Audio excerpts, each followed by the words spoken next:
Have we got audio now? Here we go. I think the mic wasn't plugged in properly. Sorry, that's a bit amateur, isn't it? I mean, or maybe it's normal. Maybe it's normal. Sorry about that. We are back. You missed everything I said. It was absolute genius. It was gold dust as well, and you've missed it. I don't know if I can even repeat that, but we'll give it a go then. So what I was saying was, before the camera falls out of its holder, let's stick that in as well. What I was saying was, first of all, welcome and thank you for coming back. I was telling you that we've had a Grand Prix weekend, of course, since we last spoke. I'm apologising for last week where I wasn't here. I had COVID and it hit me, it got me on Monday, where it wasn't too bad, but by Monday evening I was ready for bed by about 6 p.m, so had to sack that one off, so sorry about that.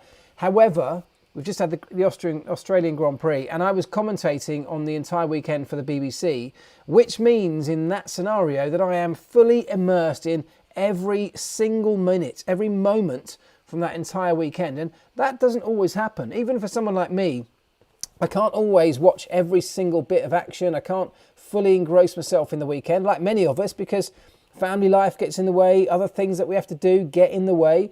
But this weekend, I was working on it, and so I was immersed in every second of the entire race weekend, and I loved it. I loved every single minute of it. We got loads to talk about. There is track changes. We'll talk about what we think of those. We've got the dominance of Charles Leclerc and the Ferrari team in general, the unreliability of Max Verstappen's Red Bull. We've got the big step forward, I guess you could say, that McLaren took over the weekend. The maximisation of results that both Mercedes took over the weekend as well.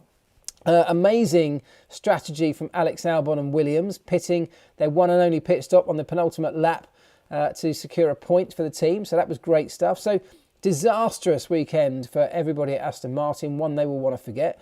So loads to talk about. We'll go wherever you want it to go. So you fire in your questions, and that's the direction that we'll go with it all.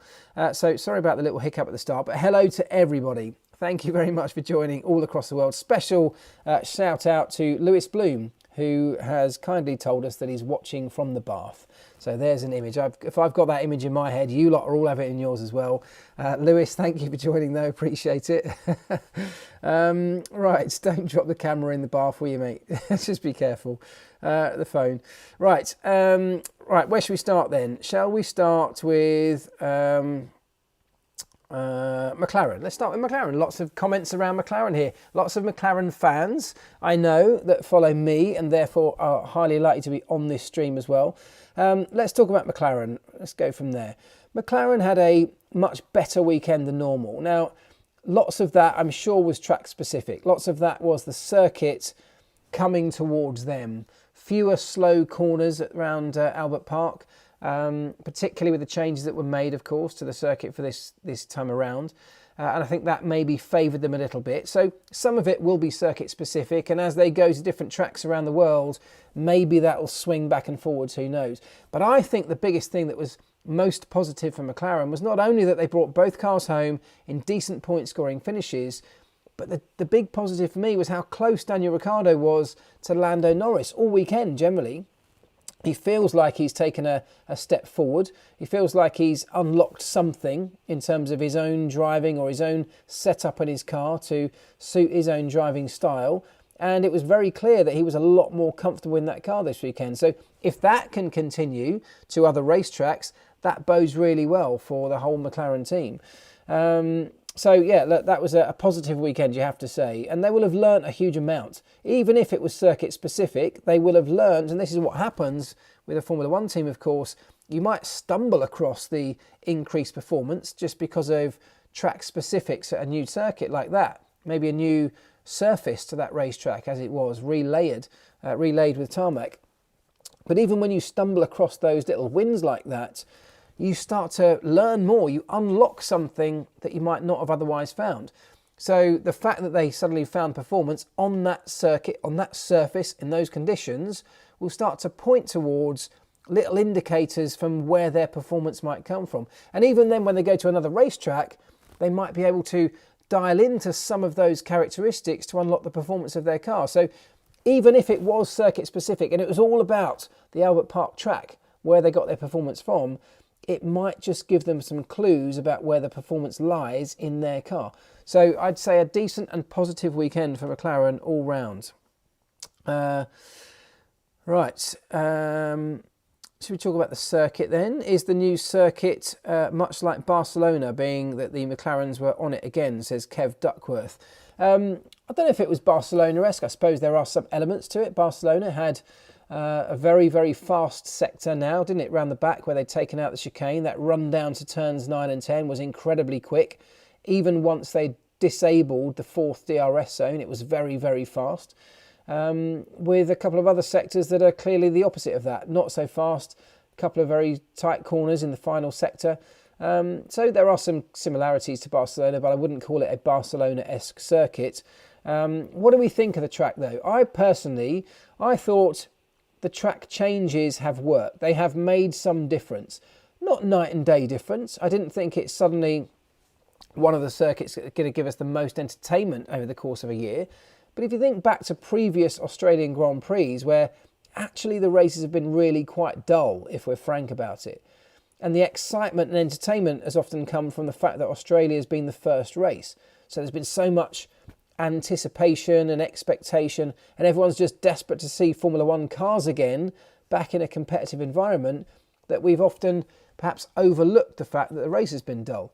From the people who work in Formula One, and I can tell you this from experience, I used to love going to Melbourne, but that was more about the trip to Melbourne. It was more about this long plane ride. It was the city when we got there, which was vibrant and fully embracing F1. I mean, how good was the crowd, by the way, this weekend? Over 400,000 people, a huge weekend, the biggest sporting weekend in Australian history. That has got to be something special. That's people coming out after they've been tightly locked down for such a long period of time, desperate to see sport live again, with a home hero, Daniel Ricciardo, having a decent weekend too. So I thought the changes were all in the right direction, perhaps making the best of a circuit, which today is a little bit outdated given that we've got cars that have moved forward so far since the Albert Park track was first put together. We've now got bigger cars, much heavier cars as well, very different aerodynamic setup. So perhaps a circuit like that, and this is perhaps the same for places like Monaco, street circuits are tricky when the cars get bigger and bigger and heavier, especially high speed. When you've got the high speed through some of these sectors but walls very close to you, you run the risk of some really big accidents. So some of the old school circuits like that, particularly street circuits, are starting to find that they may have had their day unless the cars start coming back in terms of size and weight. And I don't see that happening in the near future either. So these changes were a step more towards making the circuit more suitable. Perhaps they weren't night and day and dramatic as we might have hoped, but I think a step in the right direction.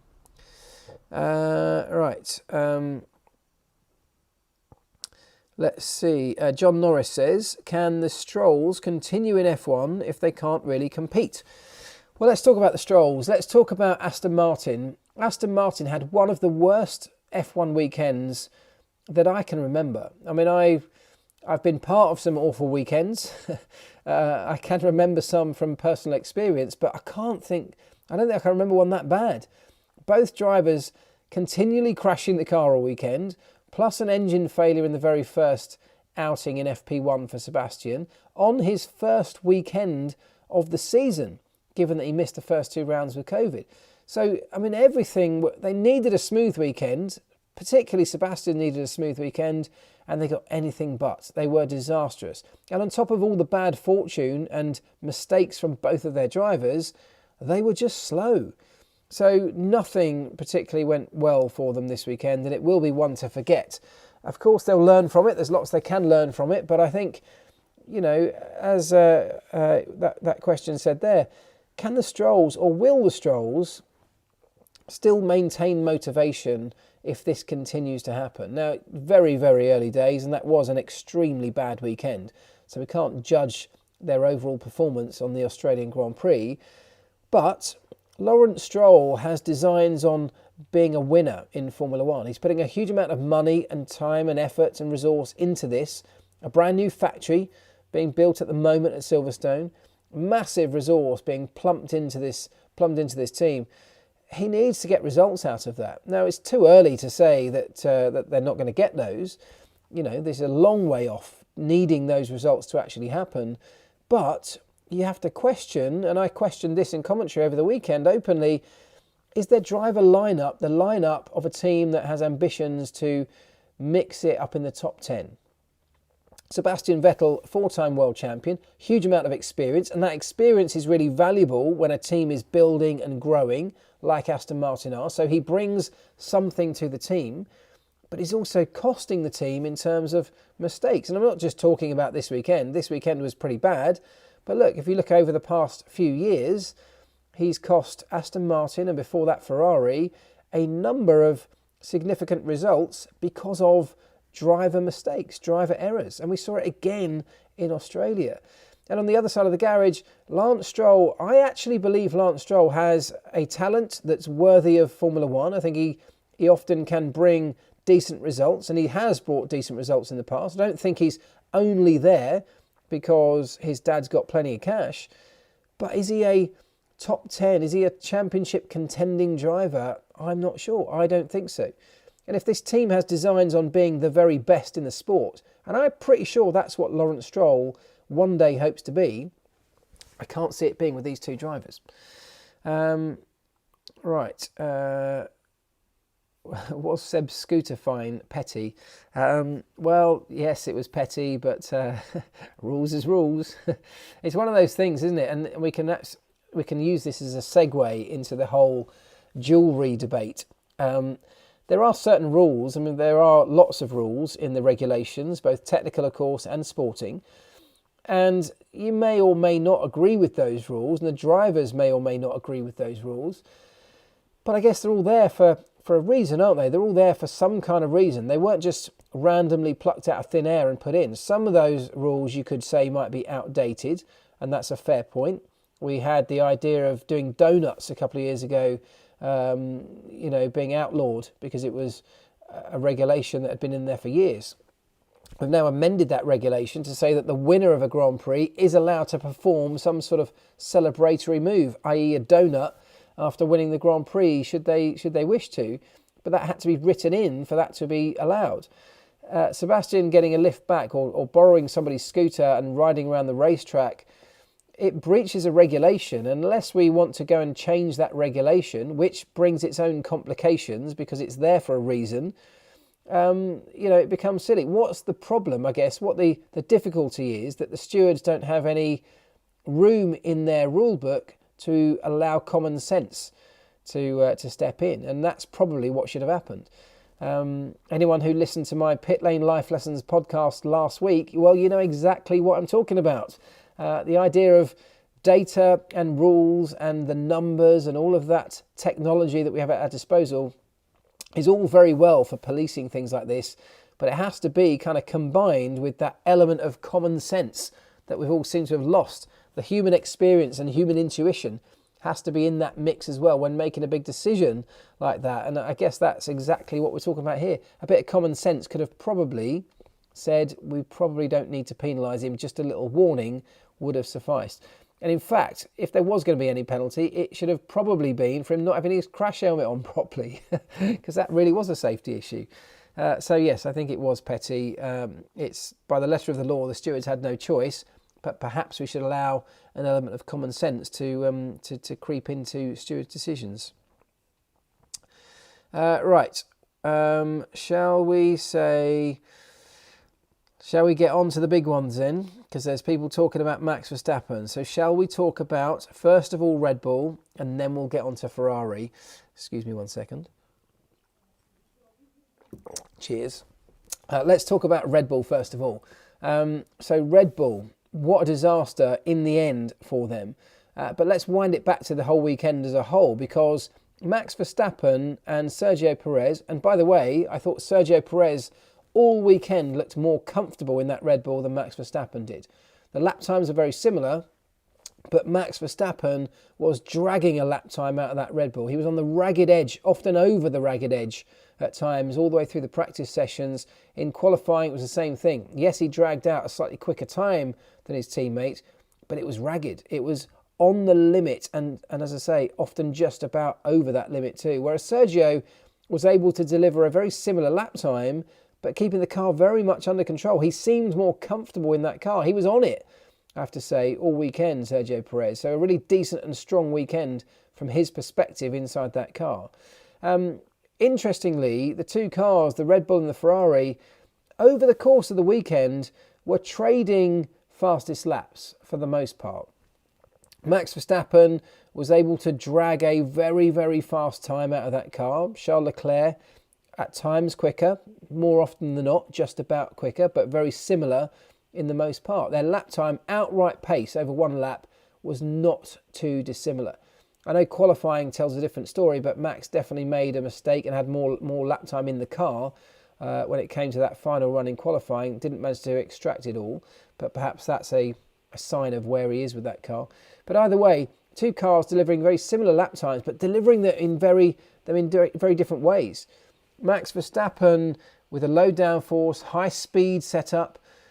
Charles Leclerc with a much higher downforce, slower in the top speed traps, but overall able to deliver the lap, I guess, much easier because he's got more downforce, pushing down on the car, not having to work his tyres as hard, easier to get energy into the tyres to warm them up in the beginning, but not necessary to slide them to extract the lap time like was happening on Max Verstappen's car. And when that happens, when you start to get that sliding and that little bits of snap oversteer and push understeer, well, that's when you start to really overheat the surface layer of the tyre. You get graining, then you get blistering, and you start to open the tyre up, and that of course leads to more and more degradation as the grip level drops. So those problems that Max is having that Charles is not having are not as simple as just down to outright lap time. In a race scenario, and this is exactly what we saw on Sunday, it really hampers your long-term race because you can't look after the tyres on the Red Bull in the same way you can with the Ferrari. And that really was the difference. Max Verstappen probably had one opportunity to get by in that Grand Prix, and that was after the second safety car when Charles just didn't get his tyres warmed up but well enough and understeered out of the final corner, so much so it allowed Max to almost draw alongside down the start-finish straight. But having said that, he didn't manage to get it done, and then very, very quickly the Ferrari was up to speed and disappearing off up the road. So not really anything to answer to the Ferrari did Max Verstappen have this weekend. And then, of course, it all went wrong and the car failed. It sounds like a fuel leak, not related necessarily to the same fuel pickup problem that happened in race 1.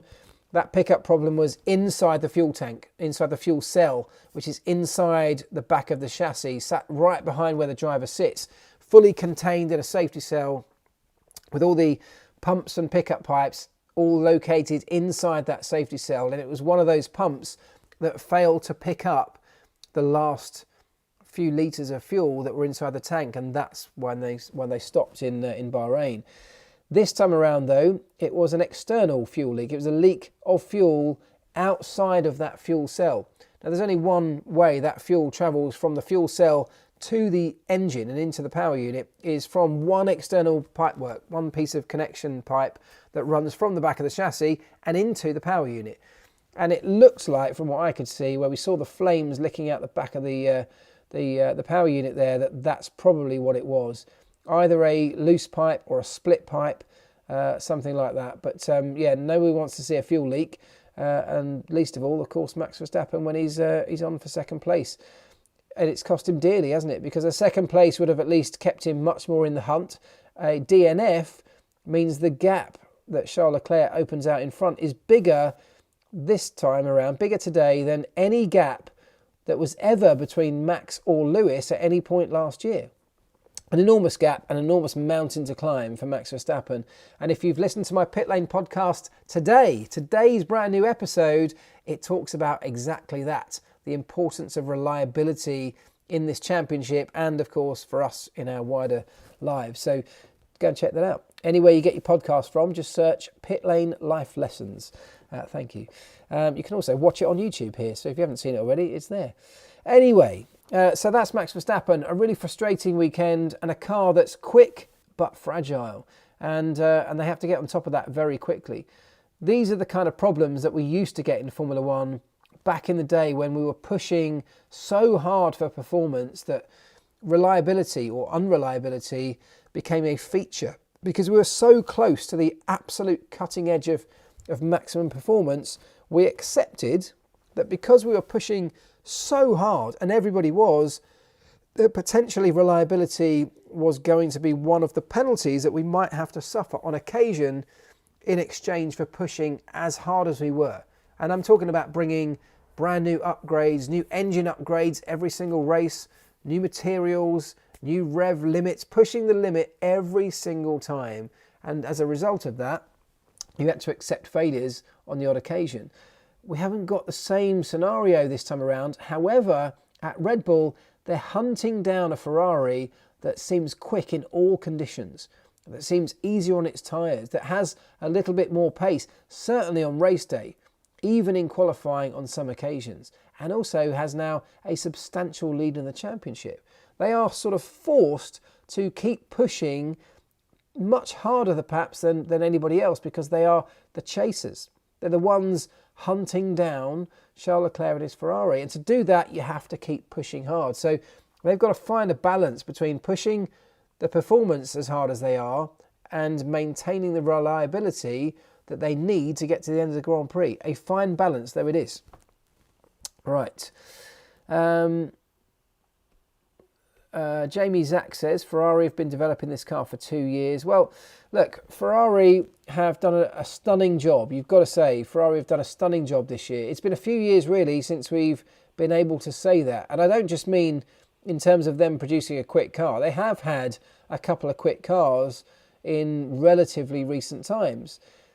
But what they haven't had is the full package. And what I mean by that is the driver, the car, but also executing on race strategy, on the sort of decisions that come over the race weekend, on what to do, when to do it.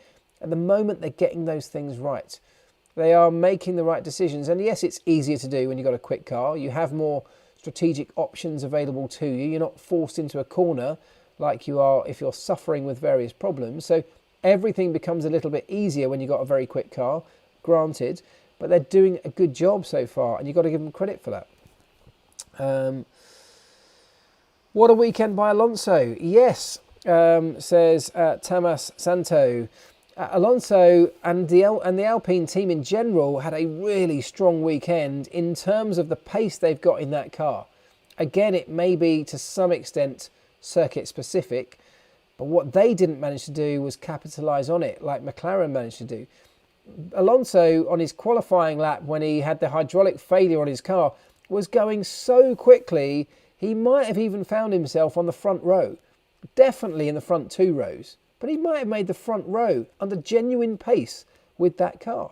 It was in their sweet spot. And, you know, I had access, of course, during the commentary over the weekend to the FIA mini sector timing, the official timing pages that give us the mini sectors. And he was purple in almost every one, meaning he was faster than anybody else.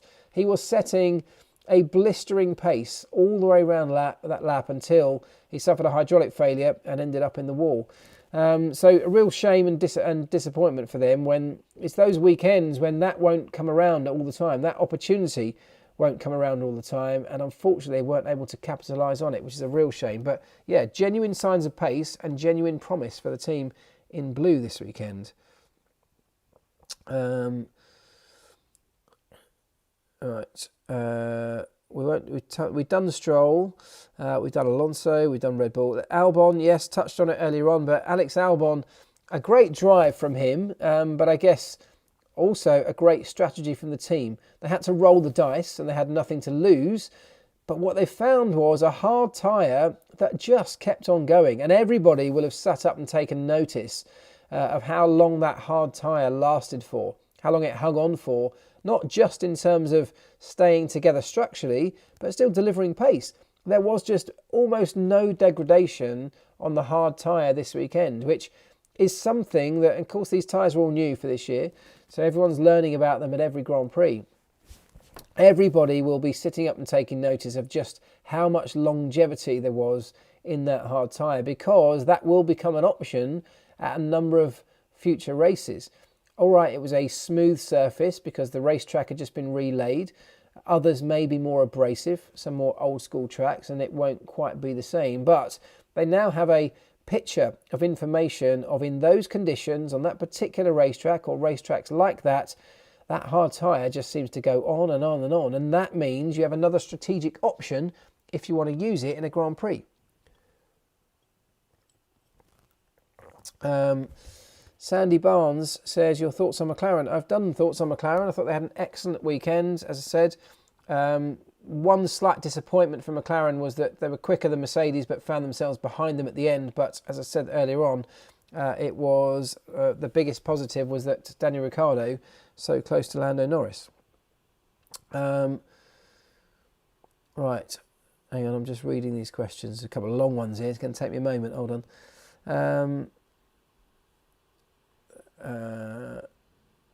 Albon is the new tyre whisperer of the hard compound. Yeah.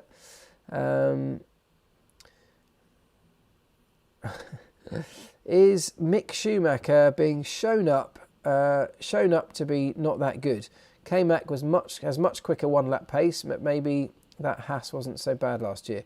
Well, I've got to say, Mick Schumacher did a great job this weekend and actually was quicker than Mick in the race. He actually did a better job than Mick. He had better pace than Kevin in the race on Sunday. So Mick did a decent job when it came to race day.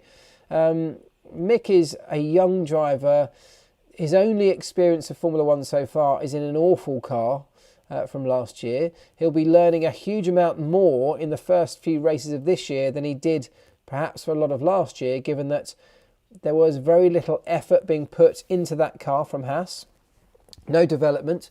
All focus was on this current car for 2022. I think he'll be learning a huge amount now. He'll also learn a lot from Kevin with the experience that he brings. So let's not write off Mick Schumacher just yet. I thought he's got enough positivity to maintain interest, to maintain his place and everything else that goes along with that. And let's give him a little bit more time in a car that's now a little bit more competitive, although they had an off weekend, didn't they, this weekend? It's definitely a better car than they've had in previous seasons. So let's give him a chance to get going, get to grips with it. And I think there's enough to sort of keep an eye on him for the future. Could the E10 fuel be affecting Mercedes? I really can't see it personally. I can't see that that's their problem. I mean, it's almost certainly not their problem. You know, it could be a part of the problem. And look, everyone's had to make adaptations to their engines or their power units this year to cope with the E10 fuel. So, of course, they may have made some changes that haven't worked as well as some others. But I think they've got much bigger problems. I think their aerodynamic problems, their dynamic problems on the racetrack from a chassis perspective are much greater than any power unit problems they might have. There is still, of course, a question of reliability around the Mercedes power unit. Sebastian Vettel with the Mercedes in the back of the Aston Martin having issues on Friday with one going up in smoke. So they are not bulletproof for sure, and that will be a worry. But I think in terms of performance, Mercedes have bigger issues. And look, we're in this budget capped era when it comes to the race cars. And one of the things that Mercedes are finding a struggle with, and lots of teams will be, is that because we're in a budget capped era, you can't just spend your way out of trouble. And in previous seasons, we have been able to do that. Many championships have been won by throwing money at problems and digging your way out that way. They can't do that now, so they have to be strategic about what they bring and when they bring it. There was talk of Mercedes bringing a new rear wing to this particular Grand Prix, and yet they didn't do that, partly at least because they need to think about which upgrades to bring and which ones aren't going to give them the maximum ROI, the biggest return on their investment. And you have to make that serious consideration this year. So they'll be looking to bring a series of upgrades once we get into Europe, I'm sure, that will give them the biggest return on the money they're going to spend out of their pot on them. And that is not necessarily an easy thing to do. So a lot of time and effort is going into deciding what they are. Some very clever systems and clever people that help to make those decisions. Do you think the cost cap will stunt the development of teams trying to play catch up with Ferrari and Red Bull? Yeah, I mean, that's exactly what I'm saying. I think it's exactly that. You have to, if you're in trouble, then you have to be very clever and strategic about how you spend your way out of that trouble. Of course, Ferrari are in the box seat right now. They've got a great quick car out the box. They don't desperately need to spend a huge amount of money on it in anything in terms of causing them massive problems. Yes, they need to keep developing as the season goes on because others will start to catch up. But they've created such an advantage by being quick straight away that they take some of that pressure off, and they can think a bit more strategically and economically about how they spend their money on the car itself. But yeah, if you're struggling, it's a tough season to start fighting your way back given the budget caps. And of course, spare a thought for Aston Martin, how much of their budget has been spent just on crash damaged and broken parts this weekend. I mean, an absolute nightmare of a weekend. All right. A lot of cars were porpoising this weekend, says Matthew Bowl. Do you think drivers' necks suffered today? I'm not sure the porpoising is something that's going to cause major problems to the neck. I'm sure it won't help, and I'm sure it's not comfortable. One of the major areas around the Albert Park that we saw the porpoising was on that big sweeping corner between turns 8 and the new turn 9. Really fast but curved section. So you do have a little bit of lateral G-force on your neck at that point. It's not a tight turn, but it is a very fast turn. And the porpoising for some cars was quite bad. But interestingly, it was very bad on the Ferrari. On the Ferrari, though, the porpoising doesn't seem to be hurting the lap time like it is on the Mercedes. And one of the things that was noted over the weekend was how on the Ferrari, the porpoising tends to disappear much earlier in the braking zone. So the moment that the Ferrari drivers lift off the throttle, it seems almost like just that few mile an hour drop in speed as they lift off, and before they even start to brake, the porpoising begins to stop and fade away and disappear. With the Mercedes, for example, the porpoising seems to remain much deeper into the braking zone. So beyond the point of just lifting off the throttle, only once they're really on the brakes and slamming the car down towards a big stop does the porpoising actually come to a halt. And that unsettling of the car in that really sensitive phase of a corner is perhaps one of the elements that's hurting Mercedes more so than others. So Ferrari can live with the porpoising. The drivers, I'm sure, don't particularly like it. It looks pretty violent, but they'll manage, they'll survive. But the bigger issue for Mercedes is not driver comfort, but actually how it might be hampering their lap time and how they can have to compromise the setup of the car to minimise it before they can start working on outright performance. Imagine if Mercedes just set their car up for outright performance. The porpoising, I would imagine, must be so much worse than it is now. And that is one of their biggest problems. That's one of the reasons they had sensors all over the car all weekend trying to measure things like ride heights and floor deflections and that bouncing momentum itself, just to try and get more data on how they can understand it and therefore go about fixing it.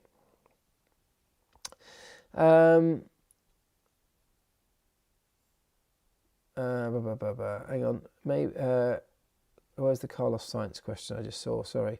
Oh yeah, Mars says this weekend was not on Sainz, it was on Ferrari. He was unlucky in quali and then had a starter problem, then had a steering wheel problem at the start. Yeah, Carlos Sainz had a really disappointing weekend, and you're right, most of it wasn't his fault. He had that unlucky situation in qualifying where the red flag came out about 2 meters before he crossed the line to set a lap time, and a lap time that would have been incredibly fast. He was on a par in terms of pace with Charles Leclerc this weekend, make no mistake. And as I said to you earlier, I watched every single lap. Every time a car turned a wheel, I was there studying it, analysing it. I saw some blisteringly fast lap times from Carlos Sainz, lap times that would have definitely puts him in the fight for pole position had he managed to maintain it right through to the end of qualifying. But he was caught out First of all, with that red flag, but of course, before that, with a technical issue, the car wouldn't start. Then on Sunday, you're right, he had a steering wheel issue where the steering wheel, I don't think, was programmed correctly, so they had to switch it out for another one at the last minute. It looked like he got bogged down in anti-stall off the start line as well. So, I mean, absolute disaster, really, from such huge potential. And he must be getting more and more frustrated because he's seeing what his teammate Charles Leclerc is doing, the buoyant run that he's on of success, continued success, a championship lead now that is so big. The haul of points that Charles Leclerc has would actually put him on top of the entire Constructors' Championship if Charles Leclerc was a team on his own. I mean, that's huge. So Carlos Sainz must be looking across thinking, okay, race one, he didn't have the pace. He didn't have a good enough understanding of this car. He hadn't adapted his own style to get the most out of it. Still got a decent result, but wasn't overly happy with his own performance. Race 2, that took a giant leap forward, a big step closer to Charles Leclerc. And, he was in the mix on pace. Race 3, he was there. He had that car nailed. He had it absolutely in the sweet spot of performance. And then everything went wrong from a technical and an operational perspective. And that's cost him big time. So he'll be very frustrated with that, as his teammate is just maximising points all the way through right now. And look, we know how moments like this, a couple of bad races, can determine the outcome of a championship. It's a long way to go, of course, but he'll take some solace from the fact he's found performance and he's got to grips with the car, but he'll be ever so frustrated with how the weekend in Australia went. How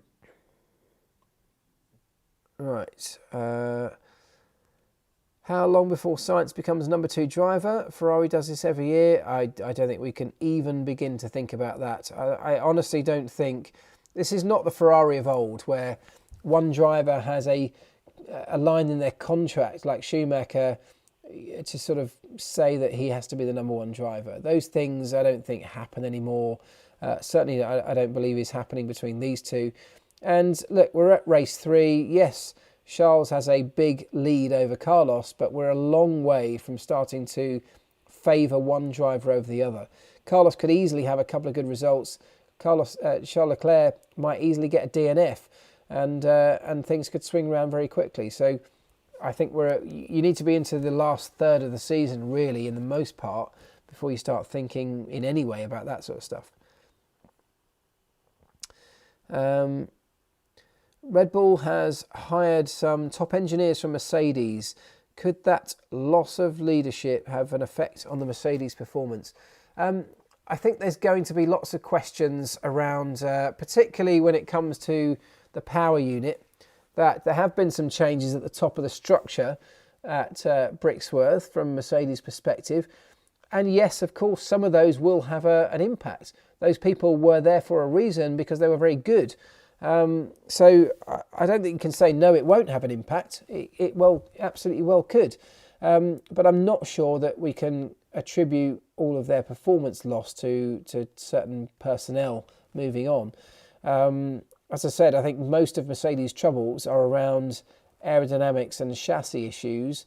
Yes, the power unit may not be as good as they hope, but I think, and of course its performance comes from a combination of all of those things, but I think in the most part, it is an aerodynamic problem that they're suffering with.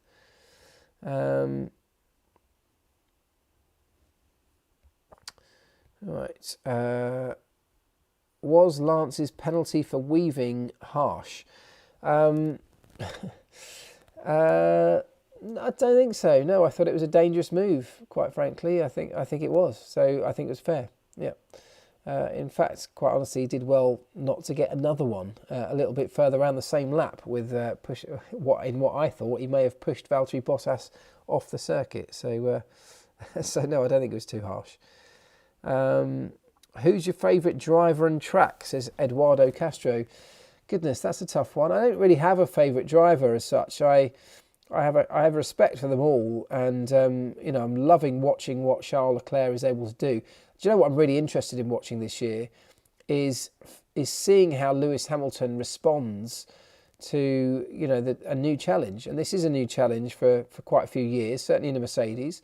I absolutely have faith in that he has everything it takes, as do the Mercedes team, to dig their way out of this problem.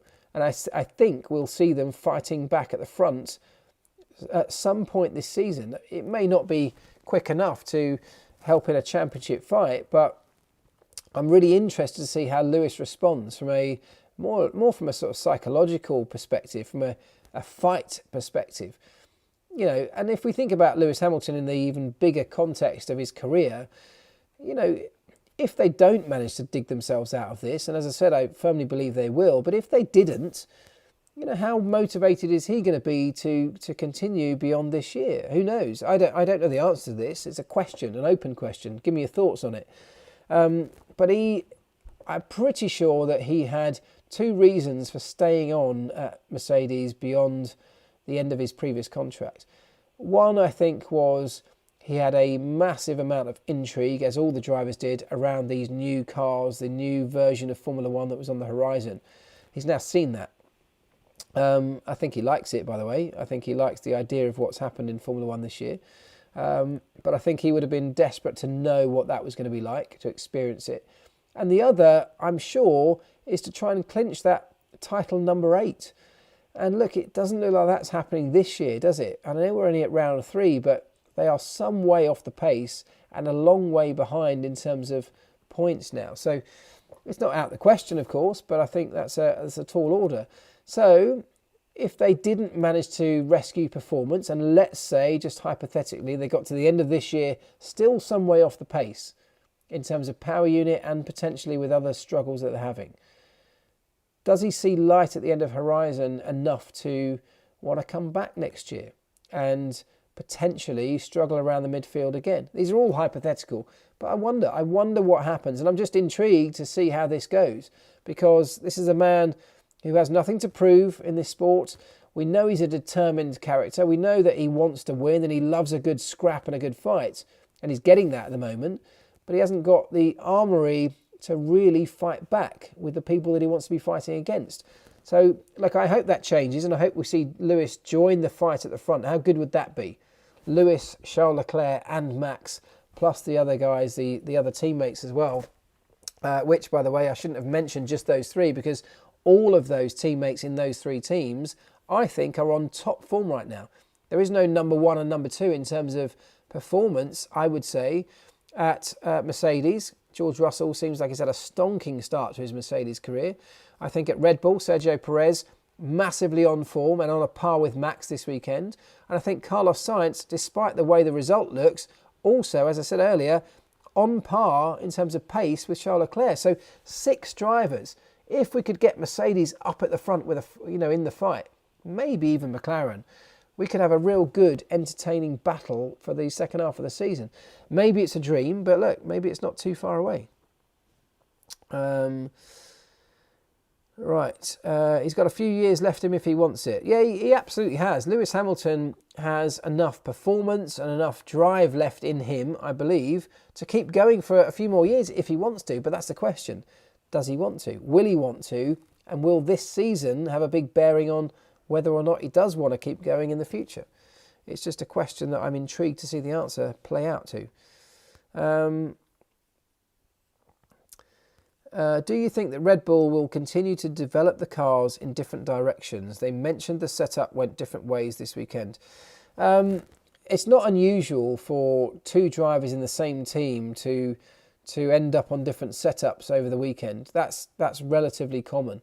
Not massive amounts normally, because there's normally a sweet spot with the car, but drivers have different preferences. They have different ways of driving, and therefore you have to tweak the setup to suit them in different styles as well.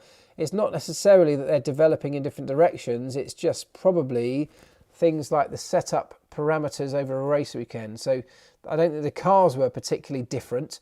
I just think the way they were set up, the geometries and the things like ride heights, cambers, toe settings, all of those kind of things, engine settings, all the power unit settings, those kind of things will be, and aero levels of course, will be the kind of differences that they went on setup, rather than anything fundamental in terms of development path for the car. Near the end of the race, Hamilton was following Russell and said on the radio, "You guys have put me in a bad position." What do you think he was talking about? So my first reaction to that was, well, that's a bit harsh, Lewis. It was actually very fortuitous for George Russell, just through a lucky safety car timing, that he managed to catapult his way into where he was. So nothing actually that the team had done to give him a better strategy or a better opportunity. But actually what Lewis Hamilton was talking about in that radio message was the fact that the car was overheating and he was having to then back off considerably to keep temperatures down rather than push. And he was suggesting, I believe, that because the team had got the cooling package wrong on the car was starting to overheat, which was heavily compromising his ability to race hard. And I think that's what he was talking about, that they had compromised him, made his life difficult because of the cooling package that had ended up on the car, rather than any strategic decision that had put George Russell ahead of him on the racetrack.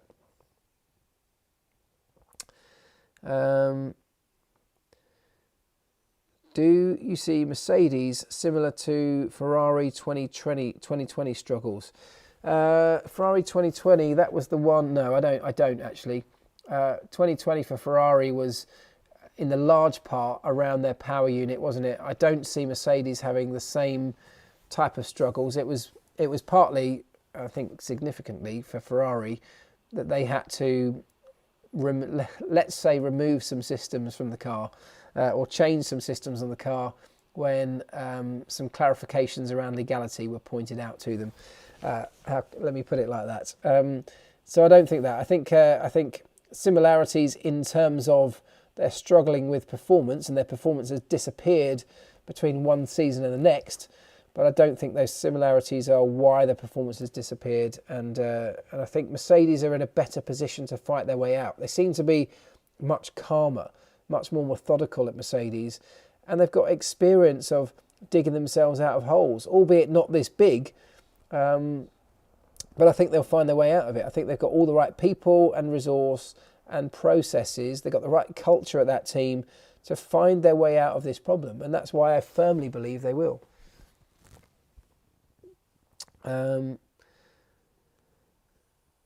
Which team do you think might surprise at Imola? That's a good one. And I honestly, I'm not just sitting on the fence here, but I don't know. And the reason I don't know is because these cars are so new for everybody. We are seeing some swings in performance because of the racetracks. So we're not yet getting a super clear picture all the way up and down the field of who's got what pace. We know the Ferrari seems to be quick pretty much everywhere, and I would expect that to happen again at Imola. And how good is that going to be if they do have a good weekend there in front of an Italian crowd? That's going to be epic scenes. But in terms of the rest of the field, I don't really know what the pecking order is going to be, because I don't know which cars are going to suit this circuit in the way that we might have done in previous seasons, because we had a bigger data set, a bigger picture of who goes well where, and conversely, who doesn't go well at what type of racetrack. We're starting to get that picture forming just gradually, but it's still a bit random with just 3 races gone. We've got to wait a bit longer, so I can't really answer it, is what I'm trying to say. I don't know. I would still expect Ferrari to be quick. I would still expect Red Bull to be somewhere up there, thereabouts. But behind them, I just don't know. We'll have to wait and see. So yeah, no, I can't really answer, I'm afraid. Sorry about that one.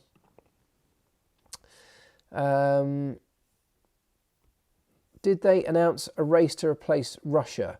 They haven't actually announced anything yet, but and I only know this from what I saw on the telly over the weekend. I heard Martin Brundle talking about it, that although we all thought that it was going to be Qatar, and it could well still be Qatar, but actually the timing in terms of racing at that time of year, I think would be pretty tricky at Qatar given the temperatures.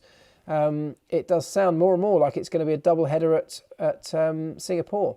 So Singapore is the race after that. It may well be that they actually go there a week early and have a race the weekend before to fill that open gap. So still up in the air, still deals being done, but that seems to be the talk of the town at the moment. Double header at Singapore. Do Red Bull now class as a works team? Well, technically, they have a Red Bull power unit in a Red Bull car. So on a technical level, yes, it's a technicality, probably, but it is a technicality only. These cars are too big for Imola, same as Monaco. Well, we talked about this at the start, didn't we? Some of the classic old school circuits have been left behind. Australia was a great example of that. The cars have progressed. I mean, that's a loosely speaking progressed. They have developed to the point they're at now, which is huge and heavy. The circuits remain largely the same. So I kind of agree with you. But that is, partly because the cars are now too big and too heavy. And I think rather than have to change all the circuits, I'd love to see that come back a little bit to something a bit more nimble. Of course, it's all been done for safety. I get a lot of that. A lot of that weight comes from safety. But wouldn't it be great if we could put a bit more focus on lightening the cars again and make them a little bit more dynamic and nimble around the racetrack? It's doable. So we could do that if we want to. I just saw a good one there. Oh, thoughts on Vegas 23. Yeah, we haven't talked about that because we didn't manage to speak last week. Vegas. Okay, let's talk about Vegas. Again, I touched on this in my podcast last week. Podcast getting a massive plug this time around, isn't it? So go and check it out. Pit Lane Life Lessons. Links are all in my stories, on my Twitter, everywhere. Vegas, I think, is an absolute masterstroke from Formula One. I think it is going to be one of the biggest and best events that the sport has ever put on.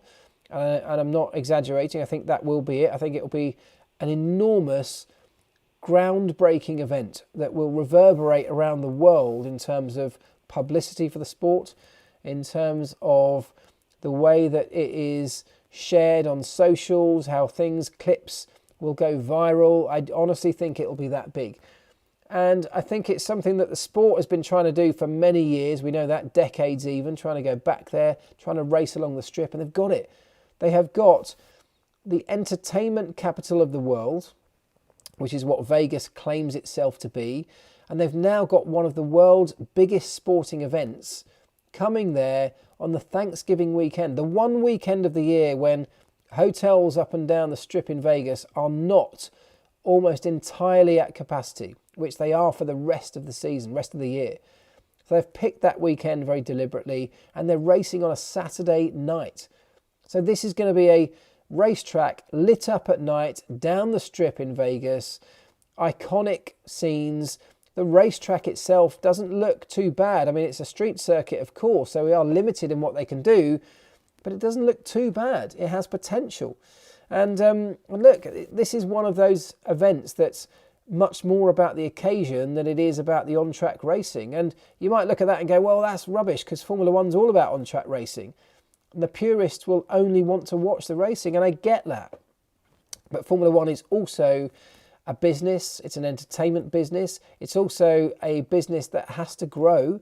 It's been bought or invested in by an enormous American media company that need to see a return on that massive investment they've put in, billions of dollars that they bought the sport for.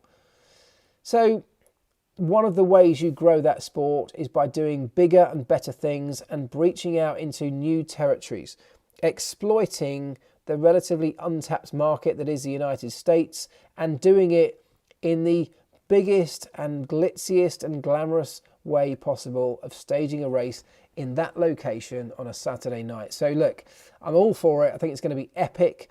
We'll have to wait and see what the racing is like, but I think the event is going to be something spectacular, and kudos to Formula One and to everybody in Vegas for making it happen. That race is going to be huge, says NJ10. It will be. Believe me, it's going to be big. It's going to be massive. Formula One are promoting it themselves. They haven't even got a promoter involved. They're doing it all themselves. So they have total control over this. And they are going to go big, massive. I've spoken to some people in Formula One about how this is going to go down. And everybody, from an organisational perspective, is willing to go big on this, to really invest heavily in making this a spectacular event. So believe me, it's going to be absolutely magical. I personally think have Vegas, but then don't have Miami. Well, I mean, look, let's wait and see. Miami in a couple of weeks' time also will be a spectacular event. I mean, those people saying, oh, 3 races in America, we can't have that. Nonsense. Those races are 2,000 miles apart. We have way more races in Europe in a much smaller expanse of landmass. So that's not an issue for me at all. I think this is going to be something spectacular, something to behold. And look, at the very least, stay open-minded and give it a go. Right, oh gosh, 3 minutes to go. Right, it'll be more like Singapore. It might be like Singapore, but what they will have is the benefit of learning from Singapore about putting on a street race at night around the strip. Much wider streets, of course, in Vegas, so they will have that advantage that they have a little bit more scope to play with. And look, they've managed to get some corners into this, not just right-angled corners, but they have managed to get some curved sweeping sections. So look, they've got limited, particularly in America, you're limited with what you can do with the road layout. It feels like they've done about as good a job as they could do with that. Right, just please keep Spa. Yes, of course we want to keep places like Spa. Absolutely great racetrack. Right.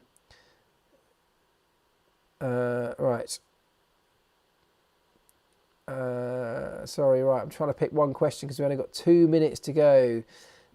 Lewis wants a race in South Africa, Cape Town. That would be epic as well. South Africa, I guess, another place that Formula One hasn't really been for a very, very long time. And look, if there's demand, I think Formula One will go there. Of course, the knock-on effect of all of these things is an ever-expanding calendar. And that's another challenge entirely. And I touched on this, I think, in my podcast recently. If we're going to go there, if we're going to do more and more races, we need to completely revamp the way we go about doing it. It's all doable, but we just need to change the format. We need to change the way we think about racing. Racing in 25, 26 locations, the way we do it now, is not sustainable. It's too difficult logistically for teams, for everyone else on the periphery of Formula One. But if we thought completely differently about how a calendar works, there's no reason you couldn't do 30 races. It happens in other sports. It's doable, but we need a complete rethink about how we move things around the world, which order we go to places, how long the race weekend is, how many people we require at each racetrack, and how many times we can rotate people. All things like that need to be reconsidered if we're going to go and do it. And then there's a bigger question do we want to do it? Do fans want 30 races a year? I asked you guys this question before, and it was a mixed bag. Some people want more and more and more. Some people think more and more and more is just too many and devalues the sport. But that will be a question that rumbles on and on and on. It's 10 o'clock. No, it's not. It's 11 o'clock here in the UK. It is definitely whiskey o'clock, which means I'm going to say cheers. And I hope you all have a wonderful week. Don't forget to check out the podcast, Pit Lane Life Lessons. And I will see you all next Monday for another one. Thanks very much. Ta-da.